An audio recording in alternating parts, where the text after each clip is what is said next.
Avec ce petit diptyque sur Ryan Gosling, on enchaîne avec First Man, toujours dans la continuité des remakes de nos propres vidéos. D'ailleurs, celle-là sortira en octobre 2018, donc elle date pas tant que ça. Mais bon, c'était de la voix off, ça vous plaît beaucoup moins à vous la voix off, donc go la faire en live. Et c'est Sylvain qui m'a donné l'idée, donc merci beaucoup Sylvain. Bienvenue dans les Cinécdotes.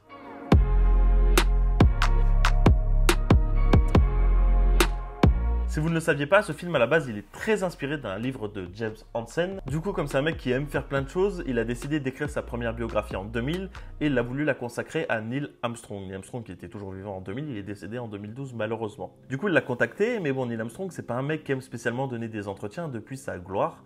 Depuis qu'il a atteint les sommets en marchant sur la Lune, vous avez compris. Il a mis un petit moment à le convaincre, à savoir 2 ans exactement. Et il a réussi au même moment à obtenir le soutien de sa famille pour faire sa biographie. Et depuis, Neil Armstrong, il a une confiance absolument aveugle en James Hansen parce que ce qu'il a pondu, il trouve que ça correspond réellement à sa vision des choses. D'ailleurs, James Hansen, il est coproducteur du film et sans lui, ça n'aurait absolument jamais pu aboutir. Le projet date d'un petit peu avant 2012, ça fait longtemps qu'Hollywood veut faire un film là-dessus. Et la seule manière de faire un film là-dessus, c'était que James Hansen soit coproducteur et valide toutes les idées artistiques du réalisateur et du scénariste. Puisque Neil Armstrong il était d'accord à la seule condition que James Hansen valide tout, puisque je vous l'ai dit, il lui fait grave confiance. Du coup, évidemment, après sa disparition malheureuse en 2012, il a absolument fallu avoir l'accord de sa famille, puisque, par respect quoi. Damien Chazelle et le scénariste, ils ont été rencontrés à la famille, et la famille a aussi approuvé toutes les idées. Donc le projet a pu se faire dans le meilleur contexte possible. Donc vous voyez, c'est un film qui a quand même une histoire relativement particulière et de longue date. D'ailleurs, Damien Chazelle, lui, il a été approché juste après avoir fait Whiplash et avant avoir fait La La Land. Du coup, il y a eu un film entre-temps. Depuis le départ, vraiment depuis qu'il a été approché, son approche était d'en faire un film très viscéral. Presque un thriller en fait, parce qu'il veut absolument faire ressentir au spectateur la dangerosité d'être astronaute à l'époque. Quand on pense à la conquête spatiale, on songe plutôt à la technologie, aux ordinateurs et aux images numériques. Le truc c'est que là, le but de Damien Chazelle, c'était de rendre le tout le plus viscéral possible. Et pour y parvenir, le film devait être aussi analogique, entre guillemets, que possible. Du coup, le vrai défi principal du film, et ce qui était vraiment excitant, c'était de se demander comment ils allaient pouvoir installer le public avec eux dans le cockpit et comment ils allaient pouvoir nous faire vivre cet événement extraordinaire de l'intérieur. Et je sais pas pour vous, mais moi je trouve que c'est une mission plutôt réussie. Pour décrire le film, Ryan Gosling, il a utilisé l'expression pendant la pré-production, la cuisine et la lune. Et en fait, ça reflète parfaitement ce que Damien Chazelle veut faire. Du coup, il s'en est resservi à tout bout de champ pour pitcher le film et ce genre de trucs. Donc, la cuisine, pourquoi ? Parce qu'on s'approche au plus près des protagonistes quand ils sont dans leur vie intime, relativement, quand ils sont avec leurs enfants en train de manger, quand ils sont en train de préparer la cuisine, qu'ils sont tous les deux, etc. Et la lune, pourquoi ? Pour la dimension épique du métrage que voulait apporter Damien Chazelle. Vous vous en doutez, mais encore une fois, pour préparer son rôle, Ryan Gosling, il n'y a pas été de main morte. Par exemple, il a déniché le morceau Lunar Rhapsody, que Neil Armstrong adorait écouter, notamment pendant ses préparations pour Apollo 11.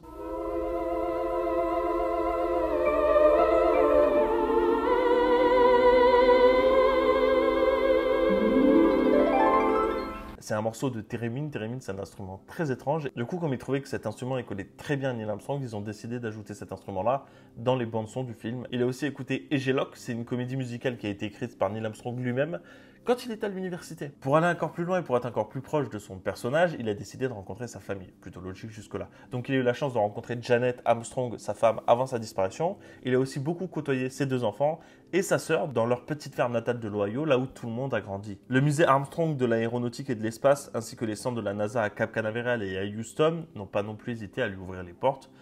Évidemment, ils sont très impliqués dans le projet, ça parle de l'espace, faut pas dire de la merde. Sur le tournage, il y avait pas mal d'experts qui venaient faire des trucs à droite à gauche. Il y avait Jim Henson qui venait évidemment parce qu'il était consultant. Il venait avec son bouquin qui fait quand même 700 pages et qui est un espèce de gros pavé technique. Et du coup, Ryan Gosling, il en a conclu, c'était vraiment le rôle pour lequel il avait été le plus préparé et pour lequel on l'avait le plus poussé et accompagné dans ses retranchements pour donner le meilleur de lui-même. D'ailleurs, là je me pose une question, si Ryan Gosling il a rencontré la famille, est-ce que les 2 personnages qui interprètent les enfants, Mark et Eric dans le film, Armstrong, est-ce que eux, ils ont rencontré des vrais Mark-Eric Armstrong pour préparer leur rôle ou pas du tout, ce sont juste des enfants et qu'ils n'ont pas spécialement la notion de ce que c'est.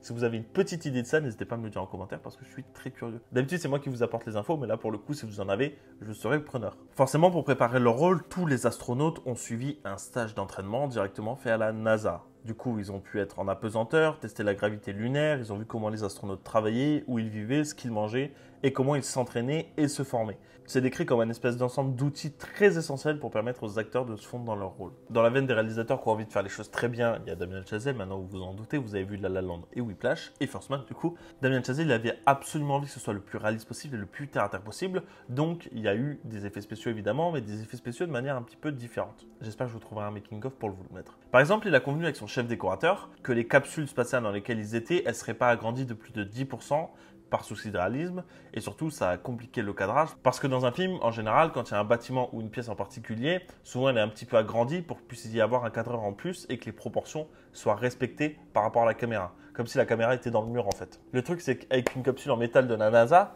c'est pas hyper facile de faire ça, et surtout ils n'avaient pas envie de dénaturer 100% du matériel qui leur était mis à disposition. Évidemment ça a posé pas mal de soucis de cadrage et c'était tellement galère qu'ils ont dû casser les sièges en deux pour pouvoir intégrer les caméras avec des bras articulés directement dans les cockpits. Pour la mission Apollo 11 directement, ils ont augmenté la taille du vaisseau que de 5%, mais le truc c'est que Ryan Gosling il est beaucoup plus grand que Neil Armstrong et du coup sa tête elle touchait la coque, donc ils ont dû abaisser son siège. C'est à peu près les seuls modifs qui ont été faits et les 5% pour la caméra. Nathan Crowley c'est le chef décorateur sur First Man, mais c'est aussi un chef décorateur assez connu puisque par exemple il a travaillé sur Interstellar, donc il connaît les films de l'espace. Le truc c'est qu'il a absolument jamais voulu travailler dans un film où il y a la Lune parce que pour lui c'est un vrai défi et surtout un gros casse-tête de la reproduire de manière réaliste parce qu'il n'y est jamais allé et qu'il se base que sur ce qu'il connaît. Comme tout le monde à ce niveau-là du coup, mais lui il a eu une bonne idée. Au lieu d'aller sur un plateau et de tourner ça en studio, ils ont préféré tourner ça de nuit dans une espèce de grande carrière très très vaste. Pour reproduire la lumière de la Lune, ils ont utilisé une lumière de 200 000 watts, un truc absolument monstrueux.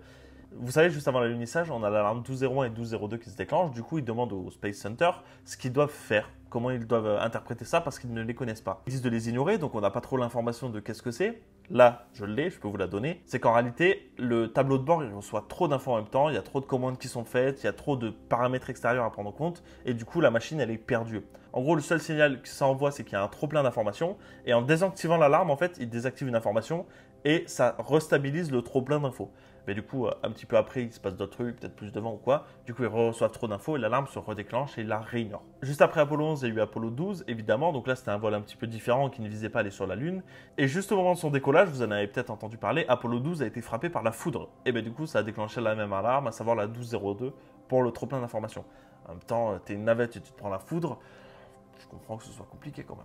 Les astronautes d'Apollo, ils sont considérés comme des employés du gouvernement, c'est-à-dire qu'ils ont un grade de capitaine. Le revenu annuel moyen des astronautes dans les années 1960, il est de 17 000 $. Donc ça fait pas grand-chose, mais en réalité en 2019, ça représente 112 000 $, ce qui est déjà beaucoup plus conséquent. D'ailleurs, ils n'ont jamais reçu aucune prime de risque. Le truc, c'est qu'ils ont reçu une indemnité journalière de 56 $ en argent de 2019 pour chaque jour passé dans les vaisseaux spatiaux. Le truc, c'est que leur indemnité journalière, elle est ce qu'on appelle une déduction préalable, c'est-à-dire qu'elle était prélevée des frais qui étaient engendrés pour les nourrir et les loger, puisqu'à bord des vaisseaux spatiaux, ils avaient nourriture et lit. C'est pas une maison, mais enfin, c'est vrai qu'ils sont quand même nourris. Si vous vous demandez ce qu'ils mangent dans le film, évidemment, c'est ce que mange tout astronaute juste avant un décollage. Ce sont du steak et des œufs, et c'est le cas depuis 1961, et ça n'a toujours pas changé. On va attaquer le petit point casting. L'acteur Jason Clarke, qui interprète Edward H. White II, donc Ed White, est né le 17 juillet 1969, soit un jour avant la mission Apollo 11, la vraie mission Apollo 11. John Bernthal, il a été casté, mais il a dû abandonner en raison de conflits d'horaire et il a été remplacé par Christopher Abbott. Ryan Gosling, il est canadien, Claire Foy, elle est anglaise, Jason Clarke, il est australien, Ciarán Hinds, il est irlandais, et le truc, c'est qu'ils jouent tous des Américains. Mais bon, apparemment, personne l'a remarqué, donc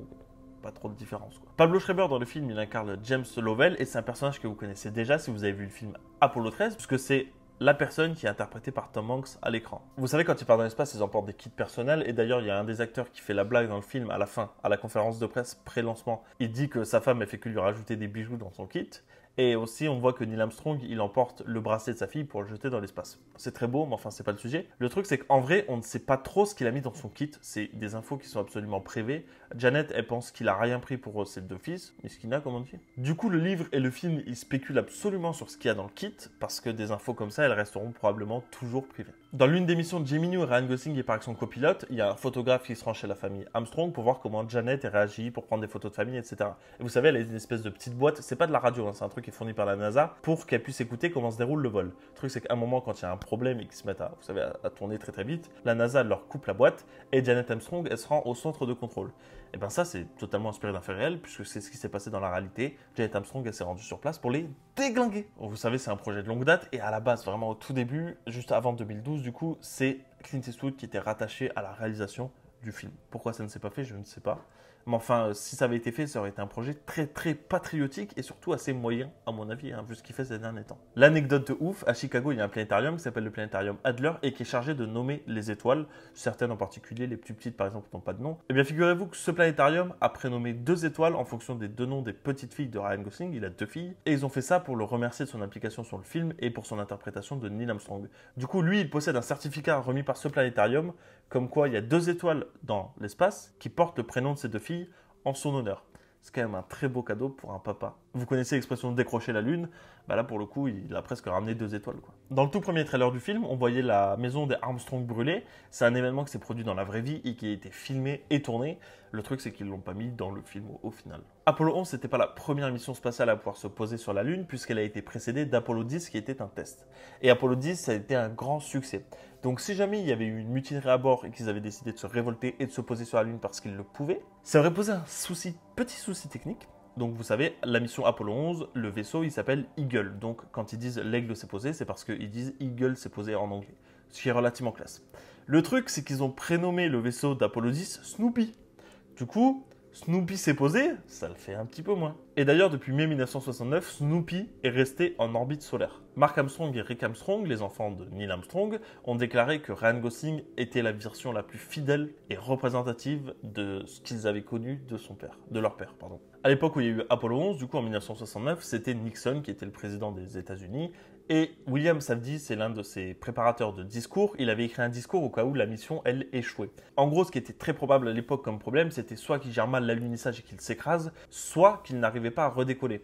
Ce qui fait qu'en fait, dans les 2 cas, c'était ce qu'on appelle une catastrophe lunaire et que donc il restait bloqué sur place. Bon, soit mort, soit vivant pour le coup, mais ça ne change pas grand-chose, ils étaient sur la Lune dans tous les cas. Et du coup, William Safdie, il a écrit un discours pour si jamais ça arrivait ce genre de cas, un discours très particulier. Et quand la mission ça a été un succès, il l'a immédiatement rangé sans même en parler à Nixon. Il l'avait rangé dans les archives et en 1999, cette archive a été déclassée et rendue publique. Et donc on a enfin pu voir le fameux discours si jamais il y avait eu un problème. L'alunissage c'est le truc qui est le plus galère parce que vraiment en gros ils doivent atterrir en arc de cercle, ils peuvent pas atterrir tout droit comme ça. Et pendant longtemps en fait ils ont pensé, pendant longtemps jusqu'à leur alunissage, donc je parle le moment où ils touchent la Lune, ils ont pensé qu'ils allaient devoir abandonner la mission et repartir instantanément en orbite. En fait leur radar il indiquait que le sol il était beaucoup plus bas.